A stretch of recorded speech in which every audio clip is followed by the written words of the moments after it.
Madurai K நகரில் மழலையர் பள்ளியில் தண்ணீர் தொட்டியில் தவறி விழுந்து 4 வயது சிறுமி உயிரிழந்த சம்பவத்தில் ஸ்ரீ மழலையர் பள்ளியின் உரிமத்தை ரத்து செய்து பள்ளிக் கல்வித்துறை உத்தரவு பிறப்பித்திருக்கிறது.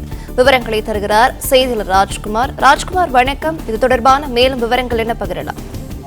வணக்கம். மதுரை கே நகர் பகுதியில் உள்ள ஸ்ரீ கிண்டர் கார்டன் என்னும் மழலையர் பள்ளியில நேற்று ஆர்த்ரா என்ற 4 வயது சிறுமி பலியான சம்பவத்தை தொடர்ந்து அந்த பள்ளிக்கான உரிமத்தை ரத்து செய்யப்பட்டதாக பள்ளி கல்வித்துறையானது தற்போது தகவல் தெரிவித்துள்ளது. மதுரை கே நகர் பகுதியில் உள்ள ஸ்ரீ கிண்டர் கார்டன் என்னும் மழலையர் பள்ளியில நேற்று ஆருத்ரா என்ற 4 வயது சிறுமி அங்கு திறந்து இருக்கக்கூடிய அந்த தண்ணீர் தொட்டிக்குள் விழுந்து பலியானார். இந்த சம்பவம் பெரும் பரபரப்பை ஏற்படுத்தியிருந்தது. இந்த நிலையில் போலீசார் மற்றும் காவல்துறை உயர் அதிகாரிகள் அங்கு வந்து விசாரணை நடத்திய நிலையில கோட்டாட்சியர் காலனியும் வந்து விசாரணை நடத்தி அந்த பள்ளிக்கு சீல் வைத்து சென்றார். இதன் எதிரொலியாக இன்று அந்த பள்ளியினுடைய உரிமம் ரத்து செய்யப்பட்டதாக பள்ளி கல்வித்துறை தற்போது நோட்டீஸும் அனுப்பியுள்ளது.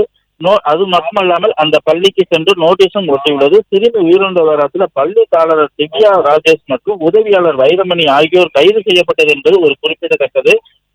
இந்த நிலையில அந்த சிறுமி உயிரிழந்த விவகாரம் மதுரையில் பெரும் பரபரப்பை ஏற்படுத்திய நிலையில இன்று அந்த பள்ளிக்கு உரிமம் ரத்து செய்யப்பட்டு இருக்கிறது. விவரங்களுக்கு நன்றி ராஜ்குமார்.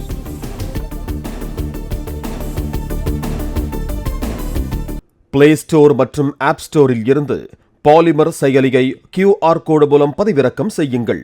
செய்திகளை உடனுக்குடன் பெறுங்கள்.